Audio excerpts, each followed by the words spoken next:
Here's the fact. All of you have extraordinary capabilities. All of you. Quit running away from the gift. Your gift will make room for you. Stop trying to be something you ain't gifted at. All of you have this gift. Identify it. It's the thing that you do the absolute best with the least amount of effort. That's what you should be doing. You're wasting your time pursuing your passion. The Bible does not mention passion. It mentions your gift. What are you gifted at, and do that. Stop tripping. You can do that. You have to jump. There is no way around it. You have to jump. You got to take a leap of faith. You got to dash off that cliff, and you got to jump out there as far as you can. Life is really 10% what happens to you and 90% what you do about it. Don't give up when reaching your dream is difficult. Listen, if success were easy, you've heard it a million times. Everybody would be successful. It requires a grit and a toughness to be successful. When are we done? When we stop developing ourselves, expanding our minds, challenging ourselves, raising the bar on ourselves. One great American said, I choose not to be a common man. It's my right to be uncommon if I can. I seek opportunity, not security. I do not wish to be a kept citizen, humbled and dulled by having the state look after me. I want to take the calculated risk, to dream and to build, to fail and to succeed. I refuse to live from hand to mouth. I prefer the challenges of life to the guaranteed existence, the thrill of fulfillment to the still calm of utopia. I will never cower before any master, nor bend to any threat. It's my heritage to stand erect, proud and unafraid, to face the world boldly and say, this I have done. That's what it means to be a part of peak potentials. Your unquenching desire, an uncommon desire to manifest your greatness. There is another level. The only reason you keep saying there isn't is you feel so exhausted about where you are. But life, the universe of God, is just testing you because there is another level. If this is good, giant jump to excellence, giant start poor to good to excellence. There's a level where all your dreams are realized. There's a level that you've always dreamed about. It is real. It has not gone away. But it takes that extra burst when you think there's nothing left. There's no way. You've tried everything 10 million times, and you keep going. It's almost like God is saying, if you keep hitting this wall enough times, I will see that you will not stop, that you are filled with that level of determination, faith, and courage, and then the door opens, and you get to that next level. But what most people don't know is, the next level is just 2 millimeters above. And it's called outstanding, ladies and gentlemen, outstanding.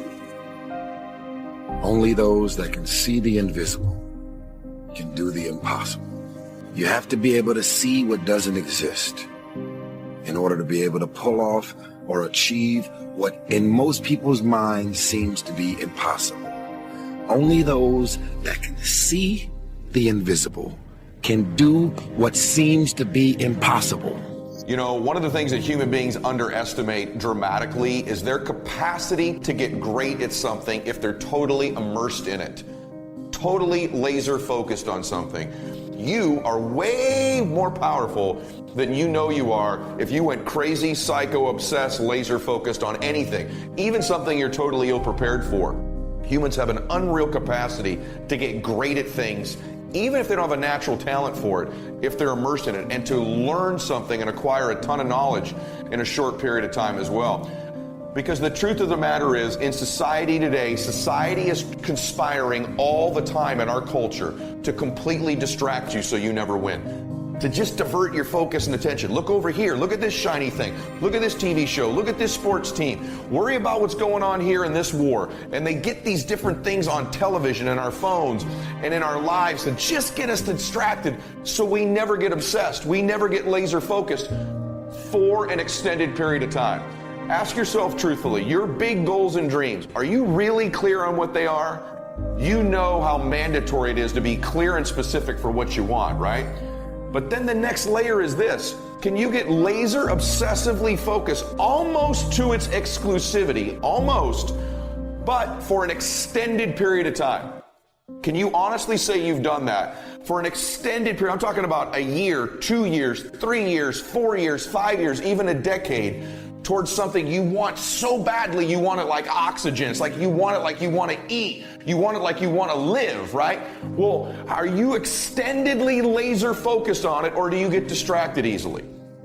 Our obsessions become our possessions, but we won't possess them if we're not truly obsessed.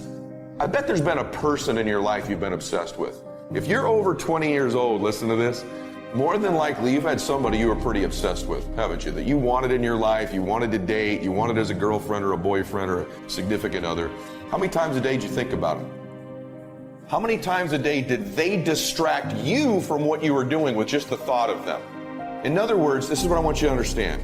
When you're laser obsessed focused, your obsession distracts you from what you're currently doing, not the other way around. You're not really obsessed with it if you're easily distracted from it. This is so important. You right now can test whether it's your obsession with whether it distracts you constantly. The first thing you think of when you wake up, last thing before you go to bed. When you have a big laugh, it comes up. When you cry, it comes up. When you're watching TV, it comes up. When you're doing your regular job, but it's your side hustle, it comes up. You can't stop thinking about it. It distracts you from the rest of your life. That's what an obsession does. When it's not really your obsession, the rest of your life distracts you from it. And so the it in your life is so important. But there's all these things that distract us today. I'm going to give you a recommendation. Turn your damn TV off. Turn the radio off most of the time. Turn your phone off a lot too. So here's the deal. The TV's competing constantly to distract you with stuff that really doesn't matter. And I'm not saying, by the way, don't be informed, don't know what's going on in the world, because that makes you more interesting, right? You should know what's going on in the world. But let's be real. Does it really matter what's going on with the Kardashians right now? What happens in their life doesn't dramatically impact mine, but how many people are more obsessed with the Kardashians? Don't be so obsessed with them. Be obsessed with your own reality TV program called Your Own Life. How about the news? All the time they're trying to distract us. Before it was Obama, now it's Trump. Trump's going crazy today. Obama was nuts about this. Healthcare, Iraq, Iran, North Korea, right? Like all these things. And most of these things don't impact our own lives. I'm not saying don't know about them, but it's such a convenient escape from the work. It's such a convenient escape from our obsessions. You talk about people dying from disease. Look, people die from negativity every day. You have been negative. You know why? Because the number one dominating force on planet Earth is the media. The media, 800 TV channels spew negativity onto the American public and every other country on planet Earth. They just puke it on you. Oh, but I watch Fox. Good. They puke at Fox and they do at MSNBC. It's just you're in agreement with the puke. I got some conservative puke. I got some liberal puke. And you got Stossel in the middle. He's like, okay, I'm just an independent puker. Dude, puke is puke. The left against the right, Republicans against Democrats. Who's going to be the next president? Who's going to get the Democratic nomination? Can they beat Trump, right? Who cares? Who cares right now? You got to win in your own life. It's like, when I say this, people say, well, that's not, a very professional, evolved opinion. I'm just telling you what it takes to win. What it takes to win is not worrying about all that stuff. That should be the background noise. But talking about it, thinking about it, watching TV about it. Who cares what's going on in the real whatevers of anywhere? Who cares what the Kardashians are doing? Who cares who's running for office now? You say, well, wait a minute. Aren't you socially conscious? Here's all I know. I've been alive through many different presidents, Republican and Democrat. None of them changed my life. None of them did. And none of them are going to change your life if we're being real. I think grassroots movements of good people and communities change the world. I don't think politicians change the world. If you think about it, the majority of people obsessed with politics I'm just meaning this nicely, they don't have much going on in their own life. So it's a convenient distraction to be mad at a politician because you're losing. It's a convenient distraction to get caught up in some issue outside of yourself, so you don't have to focus on your own life. If you can spend enough time obsessing about what these politicians or reality stars do, no one will look at you. But eventually in your life, you're faced with you. Eventually in your life, it's you. Eventually it's your life. Eventually they won't be on TV. Eventually it'll all be gone. Remember how obsessed you were with President Obama, whether you loved him or hated him? He's gone now. So getting obsessed with these things doesn't matter. Men, so many of you obsessed with sports. You're fans of these teams. Did it really change your life when the Patriots won the Super Bowl? Like, if you're a Patriot fan, on Saturday they hadn't yet won, on Sunday night they won. How different was your life? Tom Brady's life was different. Yours wasn't. You Laker fans or basketball fans, does it really matter? Like, if your team wins, does it really matter? I got news for you guys. You don't.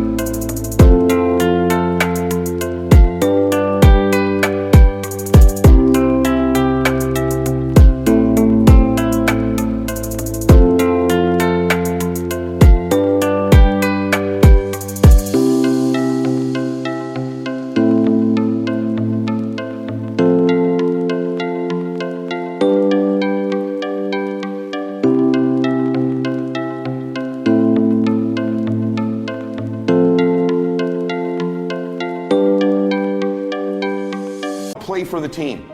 You don't. I know you think you do. I know you wear their jerseys. I think it's one of the funniest things in life, and I don't mean this critically. Please, I mean this as a brother, guys. But you running around wearing a jersey with an other grown man's name on the back of it. Isn't that a little bit ridiculous? But really, a grown-ass man, you're wearing the name of another man on the back of your jersey every single day.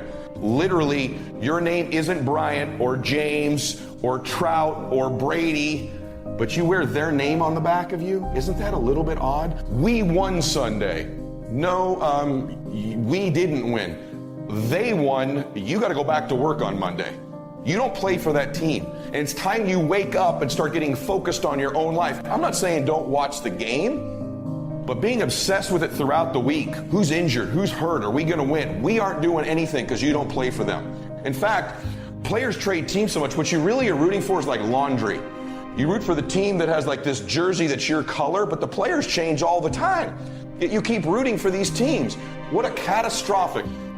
I go to enjoy the game once in a while and how great they are as athletes, but what a catastrophic waste of your own life to be worrying about what professional athletes do and pretending to be on their team. You're not on the team. You don't win or lose. They do, right? They do. So wake up and get focused on your own goals. It might be some author you love. It might be something like that for men or women. For women, some of you, it's sports as well. But the fact of the matter is all of these things are a distraction from our own lives. You don't play for these teams. You're not on these shows and you don't know these people. And whoever wins a Grammy or an Oscar doesn't change your life. You winning in your life is what changes it. So tune out the distractions, will you please? Turn your TV off. Get focused in your own life. Invest those hours on podcasts like this that actually impact your life. Invest it on someone's social media like mine who's actually putting out messages about your life. And guess what the people at the top of everything have in common? They're obsessed on their own lives, not other people's. Those athletes you admire didn't get there by worrying about your life, did they? And so tune out the distractions in our lives. Turn the TV off. Get some perspective. Get obsessed. Because we do it because it's an escape, because we don't have to look at ourselves. I'm challenging you to look at yourself. So what I'm telling you is CNN, ESPN, Fox News, right? The E channel, they're out to take you from your dreams. They're part of the enemy of stealing your dreams because they just, not consciously, but they take your time. They divert your focus. I used to start the day reading the morning newspaper. I mean, you can believe that or not. I'd get a cup of coffee and read the paper. I'd load up on wars and riots and murders and stabbings and killings and car wrecks and tragedies. I'd load up on all that, and then I'd start the day.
days I used to have.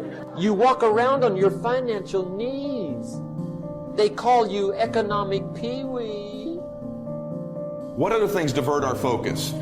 The things in life that don't matter, our own negative thoughts, our own insecurities, our own weaknesses, these distract us. Failure distracts us. Gossiping of other people distracts us. Talking about other people, worrying about haters, getting caught up in things that don't matter in our life. Drugs and alcohol distract us. There's all these things. When you start to pile them into life, what's your distraction? Just be honest. Netflix, video games, gossip, haters, your problems. Are you distracted with things that don't matter in your life? There's all these things competing to get you to not be focused. How about your insecurities? How about your fears? How about your worries or your problems? Are you using all of these? Do you your relationship issues, does it distract you from your big goals? Do you let these things, do you almost willingly do it?